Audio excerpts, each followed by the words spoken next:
한 절씩 교독하겠습니다. 여러분은 많은 환난을 당하면서도 성령께서 주시는 기쁨으로 말씀을 받아들여서 우리와 주님을 본받는 사람이 되었습니다. 그리하여 여러분은 마케도니아와 아가야에 있는 모든 신도들에게 보험이 되었습니다. 같이 읽겠습니다. 주님의 말씀이 여러분으로부터 마케도니아와 아가야에만 울려 퍼진 것이 아니라 하나님을 향한 여러분의 믿음에 대한 소문이 각처에 두루 퍼졌습니다. 그러므로 이것을 두고는 우리가 더 말할 필요가 없습니다. 아멘. 네, 오늘은 그 성령이 함께합니다 라는 제목으로 말씀 나누겠습니다. 세 번 하는 설교지만 첫 번째, 두 번째, 그리고 오늘 세 번 중심에 두고 있는 구절 안에 있는 내용이 달라요. 첫 번째 설교는 4절이 중심이었습니다. 자, 4절 한번 함께 볼까요? 4절 함께 읽어보겠습니다. 하나님의 사랑을 받은 형제 자매 여러분, 우리는 하나님께서 여러분을 택하여 주셨음을 알고 있습니다. 택함, 그죠? 선택. 뭐 이 단어에 우리가 중점을 두고 우리가 말씀을 나눴었어요. 그래서 여기서 선택은 선민사상, 내가 너를 선택했다. 그래서 너만 축복한다. 이런 예정론, 선택론, 이런 측면, 이 교류적인 측면이 아니라 바울이 예수님께 본받고 선택됐고, 데살로니가 교인들은 바울에게 본받고 선택됐고, 마케도니아와 아가야 교인들은 데살로니가 교인들에게 본받고 선택했고, 더 멀리 있는 사람들은 마케도니아, 아가야 교인들에게 본받고 선택됐다. 일종의 그 체인으로 우리가 보아야 한다라고 그때 말씀을 나눴습니다. 그렇게 연결된 택함, 선택으로 봐야 한다는 것이에요. 그리고 지난주일 두 번째 이 본문에 대한 설교의 중심 구절은 6절이었습니다. 본받는 사람이 되자라는 말씀을 나눴죠. 무엇을 본받느냐? 예수님의 성격을 본받느냐? 예수님의 인격을 본받느냐? 예수님의 기적 행하심을 본받느냐? 성격, 인격, 뭐 기적, 뭐 이런 거 다 본받으면 좋지만 그것은 우리 인간이 다 닮아가기가 어려운 것들이에요. 그런 것을 쫓다 보면은 우리 신앙이 어떻게 되겠습니까? 상상을 해보십시오. 교만해질 수 있어요. 뭐 내가 뭐 예수님의 인격을 닮았느니 그 뭐 기준도 사실 명확지 않잖아요. 어떻게 예수님하고 비교를 합니까? 내가 기적을 행하는 사람이 되었느니 이런 이야기가 이제 우리들 안에서 신앙 공동체 안에서 오고 간다고 했을 때, 자, 그렇지 못한 사람은 무엇이 됩니까? 하나님께서는 우리 모두에게 달란트를 주시고 각자의 특징들을 주셨는데 그런 것들이 다 무시되고 늘 지도받는 사람, 늘 이끌림을 받는 사람, 그렇게 따라오지 못하는 사람들은 문제가 있는 사람으로 취급될 수가 있어요. 더 심하면은 그 사람을 정죄할 수도 있습니다. 정죄를 당하는 사람으로 그렇게 이제 취급되어 버리는 그 문제가 야기될 수도 있다는 것이죠. 예수님의 그 모든 것을 닮아가는 것이 중요하죠. 중요합니다. 그렇게 노력을 해야 됩니다. 그렇다고 해서 이 교회가 예수님의 완전하신 그런 인간상을 딱 제시해놓고 펼쳐놓고 여러분들은 이렇게 닮아가십시오. 이렇게 해버리면요, 그것이 어떻게 보면요, 전체주의가 될 수가 있어요. 한 사람의 자체로 참 얼마나 아름답고 따져보면은 자세히 보면은 얼마나 그 개성이 아름답고 그리고 하나님께서 지으신 그 자체로 굉장히 존중받을 것들이 많이 있는데 무시될 수 있습니다. 그것은 어떻게 보면 그것은 폭력이에요. 폭력. 실제로 인간들의 역사가 사실 오늘날까지 그리 해왔잖아요. 한 제도 안에서 많은 사람들이 줄을 설 수 있도록. 그렇게 하지 않으면은 그 사람의 그런 여러 가지 인권이라든가 사상이나 생각 이런 것들을 무시해버리고, 그런 모습들이 인류의 역사인 것이 사실입니다. 오늘날에도 이제 그런 모습을 우리가 자세히 들여다보면 쉽게 발견할 수가 있습니다. 각자의 개성을 다 죽이고 회귀를 하면서 이 질서에 따르지 않으면 정죄되는 것은 하나님의 그 창조 원리에도 맞지 않고요. 그리고 바울 사도가 나를 본받으라, 이 본받으라는 것의 이 본질적인 이야기와도 맞지가 않은 것입니다. 바울 사도가 나를 본받으라라고 한 것은요, 예수님의 인격, 성품, 기적 행하심 이런 것들을 본받으라고 이야기한 것이 아니라 십자가를 본받아라, 겸손함을 본받아라, 나를 비울 수 있는 그런 영성을 본받아라, 그런 이야기입니다. 닮아감의 체의는 여러분 획일주의가 아니에요. 다양성 안에 일치예요. 아시겠죠? 다양성의 일치가 되려면 어떻게 해야 합니까? 저를 한번 따라서 해보실까요? 비움. 예. 당신의 자리를 비워두는 것입니다. 내가 비워둬야 다른 사람들이 들어올 자리가 만들어지는 거잖아요. 비움이라는 것은요, 결국 나를 버리는 것입니다. 나를 버리는 것은 겸손한 것입니다. 이 겸손, 나를 버리는 것, 이거 쉽지 않죠? 어렵습니다. 굉장히 어렵습니다. 그래서 이 겸손한 삶을 사는 것은요, 주님의 십자가를 지고 사는 것과 연결되는 것입니다. 이 닮아감의 체인이라는 것은요, 바로 이것을 이야기하는 것이에요. 이것을 지난주까지 이런 이야기를 한 것이죠. 했는데 또 말씀을 보니까요, 자, 이렇게 어려운 이 일이 어떻게 가능할 수 있을까, 이런 생각이 문득 든 거예요. 이 일이 어떻게 가능할 수 있을까. 오늘 말씀은요, 그것을 이야기해 준 것입니다. 자, 6절 안에 답이 있습니다. 6절을 한번 같이 읽어볼게요. 같이 읽겠습니다. 여러분은 많은 환난을 당하면서도 성령께서 주시는 기쁨으로 말씀을 받아들여서 우리와 주님을 본받는 사람이 되었습니다. 자, 나를 비우기 위한 해답이 무엇일까요?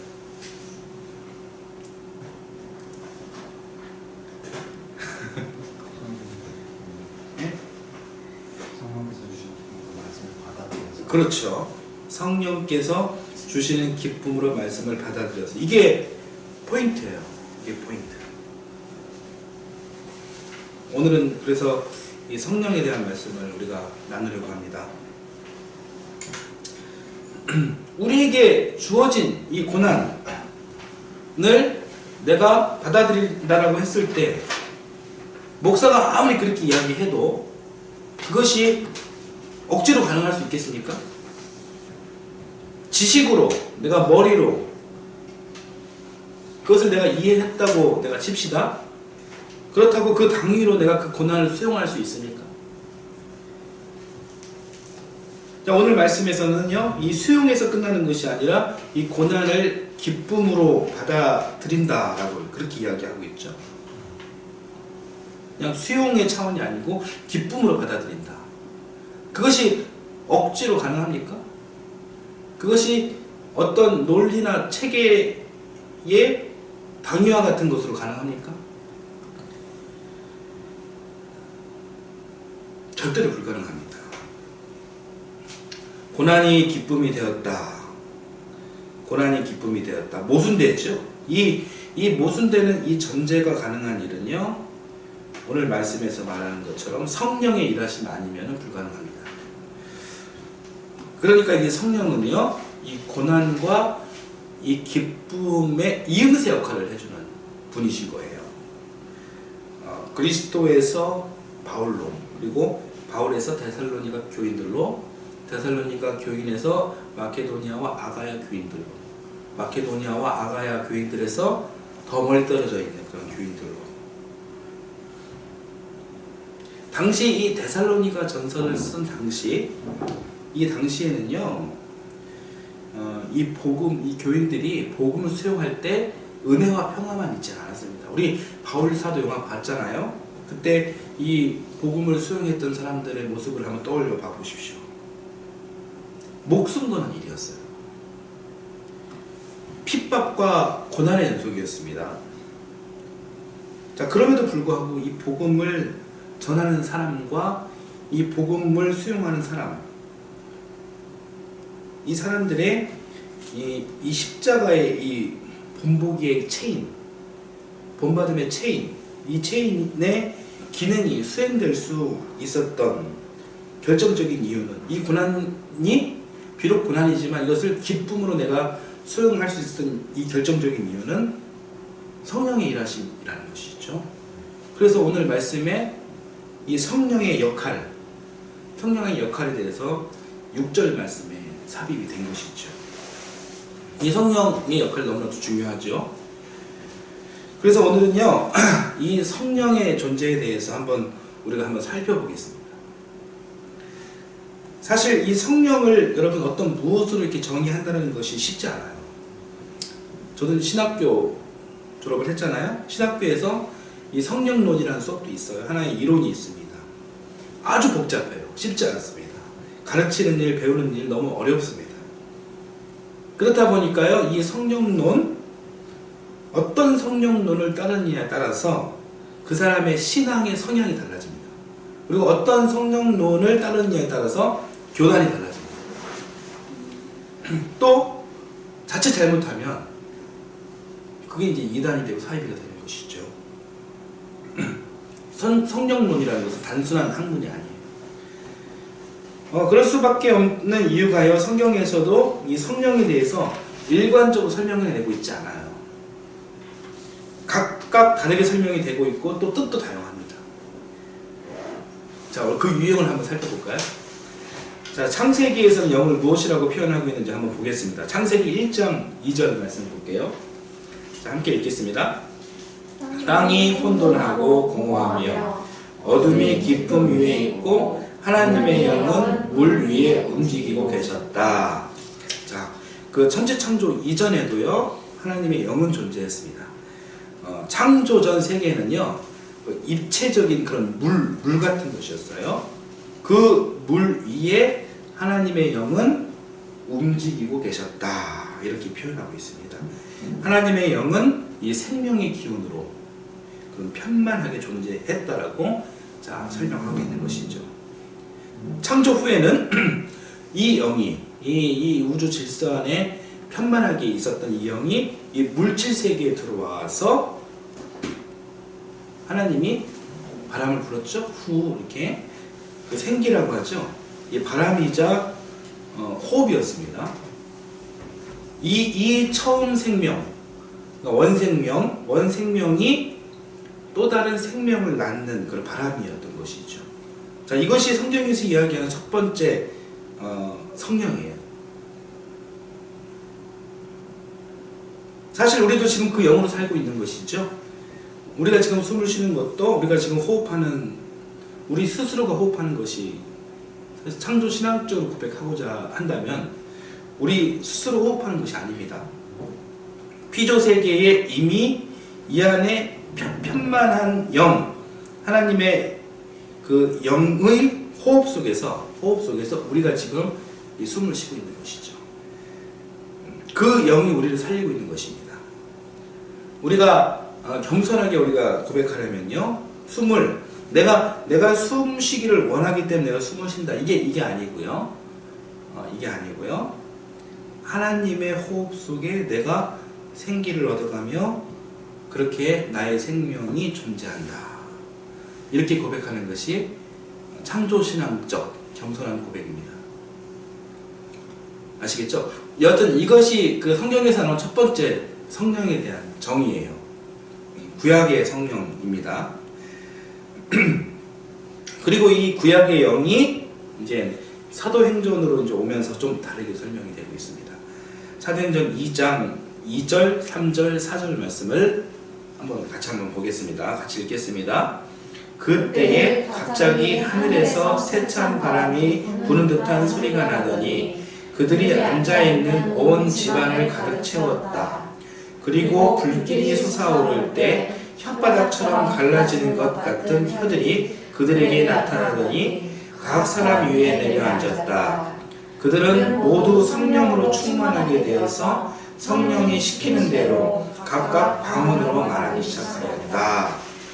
아멘. 자, 사도행전에서는요, 이 성령을 아주 강력한 존재로 설명합니다. 강한 바람과 같은 존재. 그리고 아주 이게 불같이 뜨거운 존재. 그 존재가 각 사람들 위에 임하니 사람들이 뭐가 터지기 시작했다? 방언이 터지기 시작했다. 말씀만 보아도 막 정말 성령은요 아주 강력하고 아주 역동적인 그런 존재로 이렇게 사도행전 2장에서 묘사를 하고 있는 것입니다. 그래서 제 카톡 상태 메시지가 뭔지 아십니까? 불처럼 바람처럼입니다. 제가 감히 상상할 수 없는 이 강력한 이 성령의 역사를 기대하며 그렇게 한 것이죠. 이 영은요, 이 사도행전에서 이야기하는 이 영은 과거 이제 우리 한국교회 이 100년 동안 이 한국 기독교의 성령의 상을 지배했던 영이에요.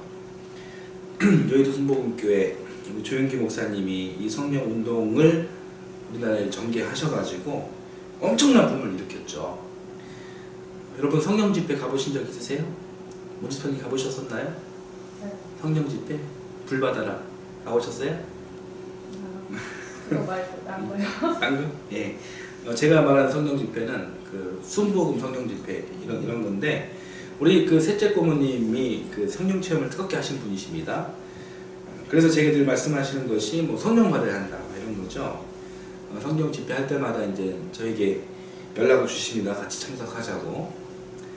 뭐 제가 알죠. 뭐 저를 위해서 하시는 말씀이고 뭐 우리 그렇지만 우리 고모님 제가 신앙을 존중하지만은 저는 근데 이상하게 그 부흥 강사들이 펄쩍펄쩍 뛰면서 뭐 불 받아라 막 성령 받아라 막 장풍 쏘고 뭐 그렇게 집회하는 것을 제가 이제 부정하진 않죠. 부정하지는 않지만 잘 적응이 안 돼요. 목사지만 좀 이렇게 좀 성향이 좀 안 맞는 것이 있죠. 잘 적응이 안 됩니다. 그래서 저는 그런 자리에서 기도할 때 이상하게 기도가 더 안 되고 더 집중이 안 되고 그렇습니다. 근데 전도사님 어때요? 그런 집회 가면 막 성령 뜨겁게 받고 그러시나요? 성령 집회 갔어요. 네. 가봤는데 성령 좀 무섭더라고요. 무섭다. 저도 무서워요. 저도 무서워요. 제가 믿음이 연약해서인지 저는 사실 좀 조용하고 차분하게 그렇게 기도를 하는 게 좋은데 사실 좀 이렇게 적응이 안 되는 부분이 있습니다. 우리가 이제 보통 세례를 받을 때 우리가 속한 이 장로교원 대부분 교단들은요 이렇게 물세례만 주거든요. 상징적인 물세례를 주는데 근데 순복음교회는요 물세례로만은 안 돼요. 물세례로만은 안 되고 성령 세례도 함께 받아야 됩니다. 그래서 성령 세례식을 의무적으로 해야 이 재직이 될 수가 있다고 합니다. 이 성령 세례식을 할 때 성령 받은 그 사람에게 무언가의 증거가 있어야 이 사람이 이렇게 세례식 때 세례를 받을 수가 있는 거거든요. 성령 받은 증거가 무엇인 줄 아십니까? 네? 헌금 아니고 그건 아니고요. 방언, 방언이 이제 그 증거예요. 그래서 집회할 때 이 방언 전문 그 목사를 이렇게 모셔다가 사람들을 딱 세워놓고 부흥회 집회를 하고요. 기도하면서 방언을 막 시키는 거죠. 그래서 이제 그 성령의 역사를 받아서 방언하시는 분도 계시고 또 우리 같이 좀 무서워하는 사람들이 있을 거 아니에요. 기도 잘 안 되는 그런 사람들은 이런 사람들이 있거든요. 이런 사람들 뒤에서 이제 목사님들이 딱 쓰셔가지고 할렐루야 할렐루야 할렐루야 할렐루야 막 이렇게 막 시키는 거죠. 그 시키니까 이제 하잖아요. 하다 보면은 막 순간 혀가 꼬이기 시작하고 그러면 이제 방언 받았습니다. 통과하셨습니다. 이제 구원 받았습니다. 이제 그렇게 이제 성령 세례를 이렇게 받는다라고 합니다. 제가 이제 순복음에 대해서 뭐 비판하려고 하는 것이 전혀 아니고 제가 이제 감히 제가 이제 어떻게 판단을 할 수 있겠습니까? 실제로 이제 순복음은요 지난 과거에 우리나라의 그리스도인들을 붙잡아준 그런 아주 중요한 역할을 했던 복음 형태예요. 가난하고 정말 배고픈 시절 정말 희망도 보이지 않았던 그런 시절, 이 마룻바닥을 눈물로 닦아가며 유일하게 기댈 수 있었던 품이 이 성령 그 운동을 통한 성령의 품이었던 것이죠. 뭐 그때 귀신 들리고 병든 자를 고쳤던 뭐 그런 일도 실제로 있었고, 뭐 그런 것들이 좀 잘못돼서 이단 시비도 좀 많았지만 분명히 우리가 그 다 알지 못하는 성령의 그런 역사가 분명히 있었을 것입니다. 문제는 이제 그 이적과 그 기적이 심취해서 이 땅의 역사, 이 삶의 역사를 소홀히 하고 가정도 버리고 직장도 버리고 친척도 버리고 회사도 버리고 정말 초월적 하나님만 바라보는 그런 영지주의적 그런 신앙생활 태도가 그런 형태의 잘못된 모습들이 문제인 것이죠. 내재적인 하나님, 내 삶의 하나님은 없고 이 초월적 하나님만 있다, 이런 것이 문제인 것이죠.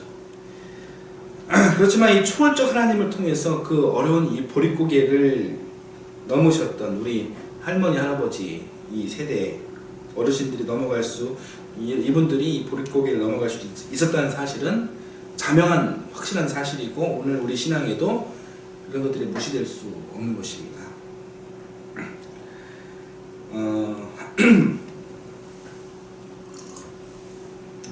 자, 근데 오늘날에는 이 성령 운동이 좀 어떤 것 같습니까? 오늘날에는 그런 성령 운동을 대하는 태도가 좀 미지근해졌습니다. 왜 그랬나 생각을 해봤는데, 일단 사람들의 지성이 탄탄해지고요. 그리고 이제 이상하게 이제 귀신 들린 자들이 요즘엔 별로 없어요. 옛날에 그 많던 귀신이 다 어디 갔는지 모르겠지만, 옛날에는 그랬잖아요. 아프면 몸속에 병마가 있다. 그래서 예수 그리스도의 이름으로 명하노니 병마여 물러갈지어다. 그냥 아픈 건데, 감기 걸린 건데 네? 그죠? 그냥 감기 걸린 건데, 그래서 이제 그렇게 기도해가지고 뭐 나으면 병마가 물러갔다, 뭐 성령의 체험이다, 이렇게 사실 고백도 많이 했거든요. 근데 요즘에는 어떻습니까? 몸이 아프면 다들 병원에 가시죠. 의료보험도 잘 돼 있고, 아니 뭐 병원에서 치료를 받고 이 병마를 병원에서 쫓아냈죠. 네. 어떤 선배 목사님 말씀으로는 요즘 교인들이 목사에게 아프다고 특별히 뭐 기도받으러 안 온다고 그렇게 이야기하더라고. 우스갯소리를 얘기했는데, 저도 어제 전사님이 머리가 굉장히 많이 아팠거든요. 머리가 아파가지고 도저히 그 일상생활을 할 수 없는 그런 지경에 이르는 거죠. 저도 그 아픔을 호소하는 모습을 보면서 얼른 병원 가라고 그랬습니다. 기도도 안 해주고 보내고 나니 기도나 해주고 병원 보낼 걸 후회했습니다. 초보 목사의 좀 부족함이죠. 앞으로는 여러분들이 기도를 많이 해주는 목사가 되겠습니다. 여러분들도 무슨 일이 있을 때 목사에게 기도 받으러 오십시오. 네. 초월적 하나님의 역사를 신뢰하며 늘 하나님의 구원을 의지하는 우리 공동체가 되기를 소망합니다. 자, 사도행전의 그 영은요, 성령은 그렇고요. 그리고 이제 요한복음에서 나오는 성령은 한마디로 이야기하자면 진리의 영이에요. 예수 그리스도가 누구시냐? 우리로 하여금 진리를 알게 하는 영이다 라는 것입니다. 상당히 지성적인 그런 영입니다. 사도행전의 영은 초월적인 하나님의 영을 체험하는 영이다. 요한복음의 영은 초월적인 하나님을 가르치는 영, 그리고 그 영을 내가 깨닫게 하는 영. 요약하면 그렇다는 것이에요. 그렇다면 이 바울 서신의 영은 또 무엇이냐? 자, 오늘가 이제 중점적으로 봐야 할 이야기입니다. 바울 서신의 영은 무엇이냐? 자, 말씀 한번 찾아보겠습니다. 몇 구절을 좀 찾아볼 거예요. 로마서 5장 5절 말씀. 로마서 5장 함께 읽어보겠습니다. 이 희망은 우리를 실망시키지 않습니다. 하나님께서 우리에게 주신 성령을 통하여 그의 사랑을 우리 마음속에 부어주셨기 때문입니다. 우리 마음속에 사랑을 부어주시는 분이 성령이십니다. 또 로마서 8장 2절 말씀을 또 볼게요. 자, 같이 읽겠습니다. 그것은 그리스도 예수 안에서 생명을 누리게 하는 성령의 법이 당신을 죄와 죽음의 법에서 해방하여 주었기 때문입니다. 자, 여기서 이제 죄와 죽음의 법은요, 유대인들이 사람을 정죄하는 율법들의 조문입니다. 이 율법에서 해방시키는 역할을 하시는 분이 바로 성령님이시라는 거예요. 자, 8장 로마서에 성령에 대한 이야기가 많이 나와요. 로마서 8장 15절 말씀, 16절 말씀 같이 한번 읽겠습니다. 여러분은 또다시 두려움에 빠뜨리는 종살이의 영을 받은 것이 아니라 자녀로 삼으시는 영을 받았습니다. 그래서 우리는 그 영으로 하나님을 아빠, 아버지라고 부릅니다. 16절, 자, 15절, 16절 시작. 바로 그때에 성령이 우리의 영과 함께 우리가 하나님의 자녀임을 증언하십니다. 아멘. 자, 성령은 우리 삶, 오늘 우리가 살아내는 이 삶을 이야기하는 것입니다. 이 삶에서 종살이하게 하고 옥죄게 하는 두려움에서 해방하게 하시고, 우리 로빈이가 우리 신집사님을 엄마라고 부르고 신집사님은 로빈이를 내 새끼라고 하시나요? 내 새끼라고 부르듯이 이 사랑의 부모 관계임을 깨닫게 하시고 그리고 회복시켜 주시는 그 영이라고 자, 성령을 소개하고 있습니다. 로마서 8장 26절 말씀 또 볼게요. 읽겠습니다. 이와 같이 성령께서도 우리의 약함을 도와주십니다. 우리는 어떻게 기도해야 할지도 알지 못하지만 성령께서 친히 이루 다 말할 수 없는 탄식으로 우리를 대신하여 간구하여 주십니다. 자, 우리 삶 안에서 우리가 우리 스스로를 감당해내지 못할 때, 그때가 있나요? 우리 자매? 네. 그때 우리를 대신해서 기도해 주시고 간구해 주시는 영이 성령이다. 우리 삶에 아주 밀접하게 계시는 분이시다. 이렇게 성령을 또 소개하고 있습니다. 고린도전서 12장도 볼 텐데요. 자, 12장 2장에서는요, 여러 사람에게 각자의 은사를 나눠 주셨다는 이야기가 나오는데, 자, 오늘 우리가 읽을 절은요 11절만 보겠습니다. 같이 읽겠습니다. 이 모든 일은 한 분이신 같은 성령이 하시며 그는 원하시는 대로 각 사람에게 은사를 나누어 주십니다. 자, 성령은 각 사람에게 탤런트를 나눠 주신다는 이야기입니다. 마지막으로 고린도 후서 3장 17절 말씀을 보겠습니다. 주님은 영이십니다. 주님의 영이 계신 곳에는 자유가 있습니다. 아멘. 자, 바울 서신에서 이 성령의 이야기가 많이 있습니다. 많지만 자, 대표적 몇 개만 본 것이에요. 창세기에서 성령은 이 땅에 편만하게 펼쳐져 있는 그런 기운, 생명력 있는 그런 기운이었다면, 사도행전에서는 이 성령은요, 우리로 하여금 이 초월적 그 능력을 체험케 하는 그런 영이었다는 것입니다. 그리고 요한복음에서 성령은요, 사람으로 오신 예수 그리스도를 이게 사람이지만 사람이 아니라는 거죠. 완전한 사람이지만 이 초월적인 하나님의 아들임을 사람들이 알도록 믿게 하는, 그게 진리의 영, 그 영이 성령이었다라고 이야기를 해주고 있고요. 또 이제 바울이 설명해내는 영은요, 자, 우리 안에 이제 우리 신앙생활 안에 이 초월과 내재가 있다면, 뭐 초월은 저 세상이겠죠, 저 세상. 내재는 이 세상, 현세입니다. 바울이 말하는 영은요, 그 영의 중심은 이 초월적인 것이 아니라 내재적 중심에 가깝다는 것입니다. 아시겠어요? 그래서 바울이 말하는 성령을 한마디로 요약하자면, 오늘 이 시간 우리가 사는 이 땅에 우리가 사는 동안 우리가 그리스도인으로서 하나님의 자녀로서 우리가 잘 살 수 있도록 돕는 역할을 해주시는 분이 성령이다.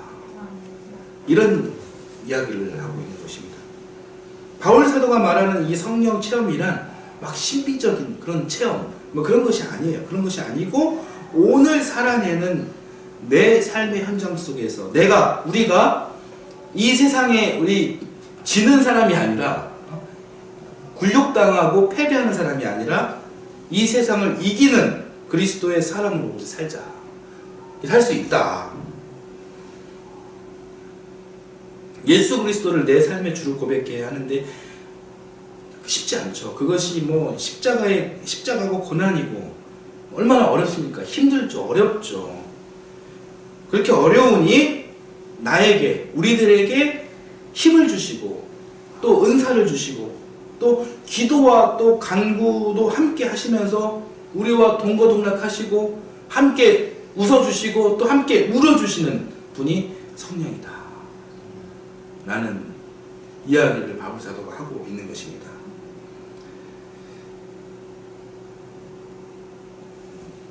같이 한번, 사실 혼자 부르려고 했는데 같이 불러야 될까요? 따스한 성령님. 따스한 성령님 마음으로 보내 내 몸을 감싸며 주어지는 평안함 만족함을 주시네. 자, 그렇죠. 이 찬양이 이런 이유에서 만들어졌겠죠? 은혜가 있습니다.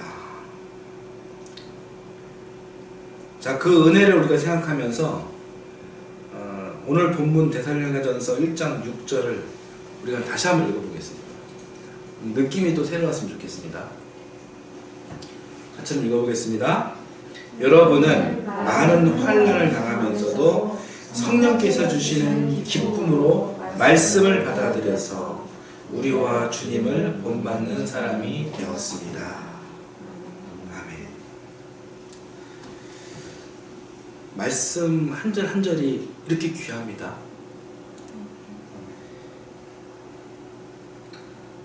고난을 당하고 있는데 성령께서 무엇을 주십니까? 기쁨입니다.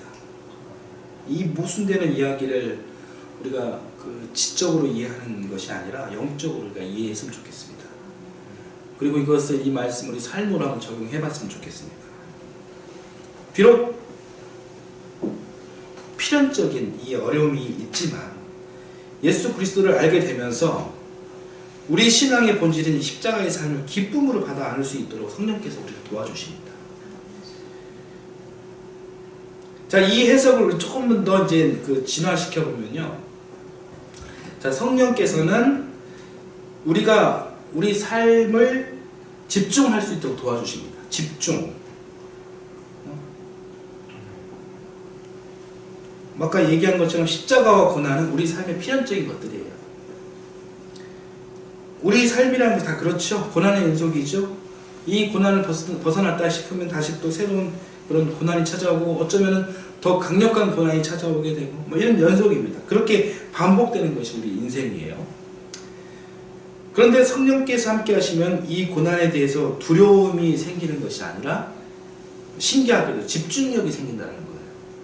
자, 이게 무슨 말이냐면 제가 이것을 설명해내기 위해서 이 예화를 준비했어요. 내 삶에서 지금 있는 하나의 예화인데, 자, 맛있는 커피 자, 비너스 블렌딩을 핸드드립으로 이렇게 내렸습니다.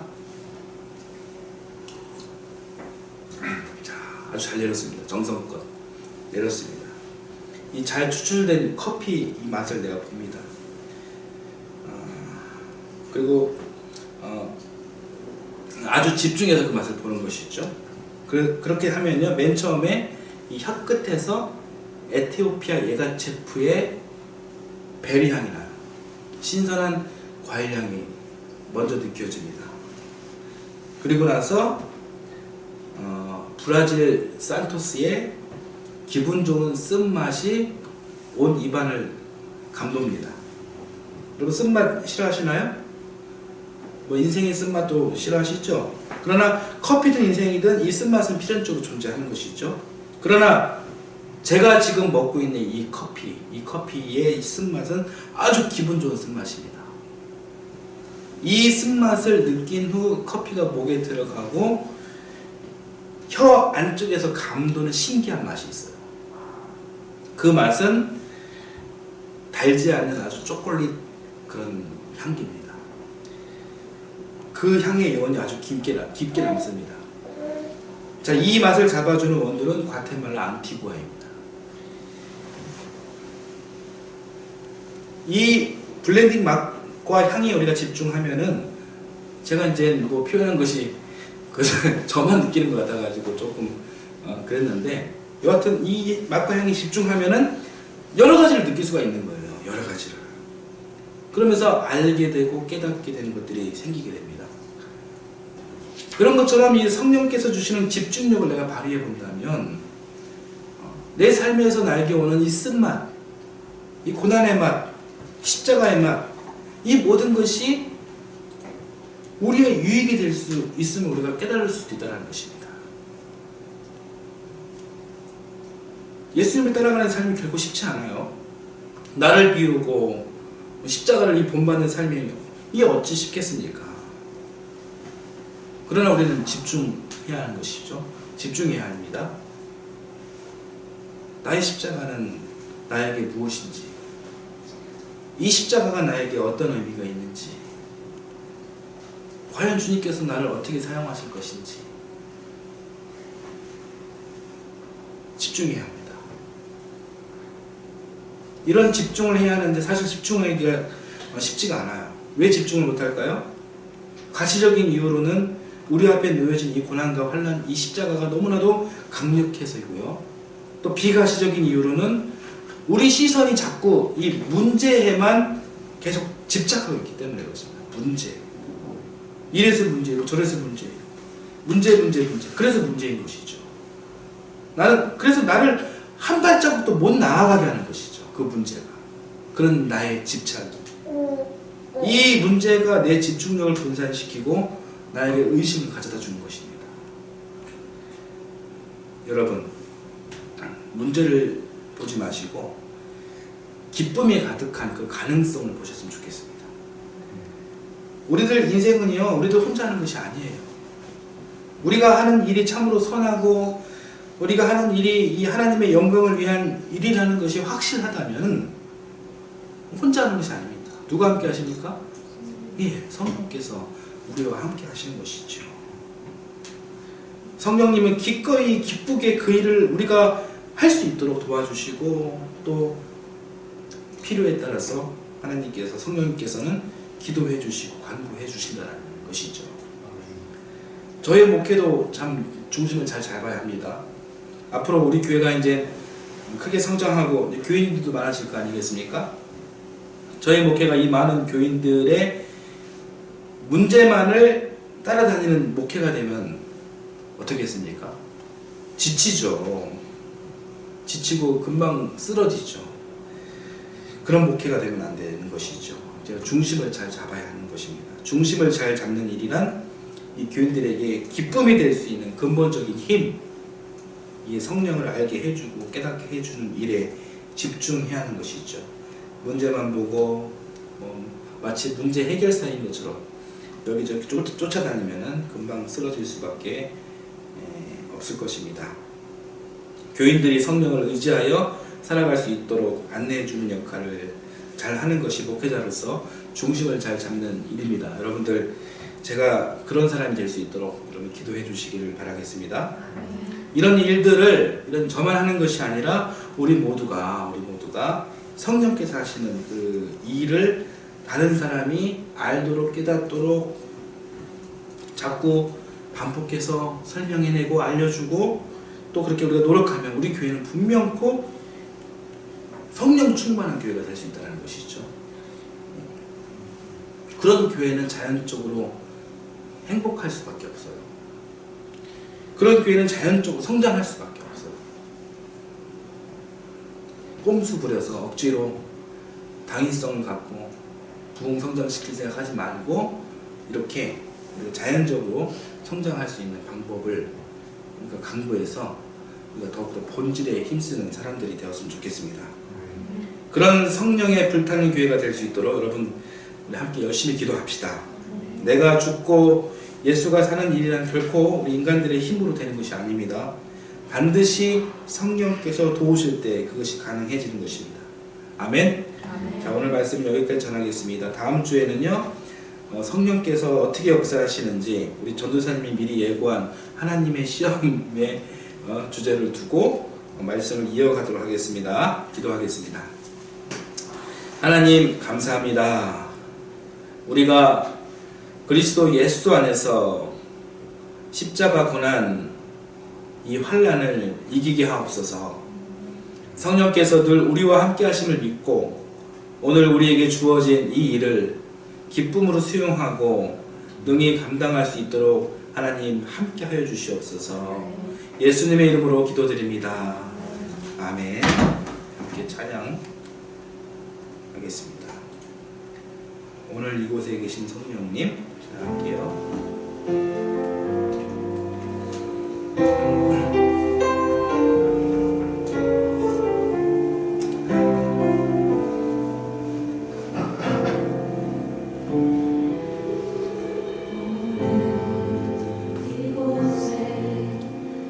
계신 성령님 우리에게 말씀하시고 우리를 가르치소서.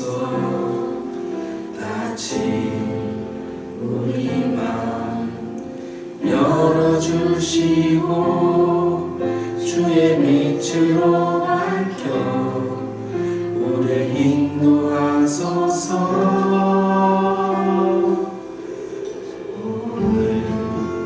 이곳에 계신 성령님 우리에게 말씀하시고 우리를 가르치소서. 다친 우리 마음 열어주시고 주의 빛으로 밝혀 우리를 인도하소서. 주님보다 앞서지 않고 겸손하게 주님의 말씀 기다리니 주님 손에 우릴 드립니다. 사랑으로 인도하소서.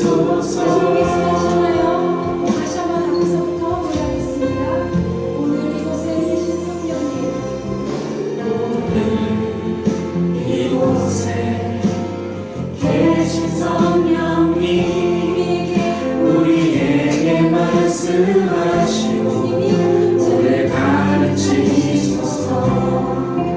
다친 우리 마음 열어주시고 주의 빛으로 밝혀 우리를 인도하소서.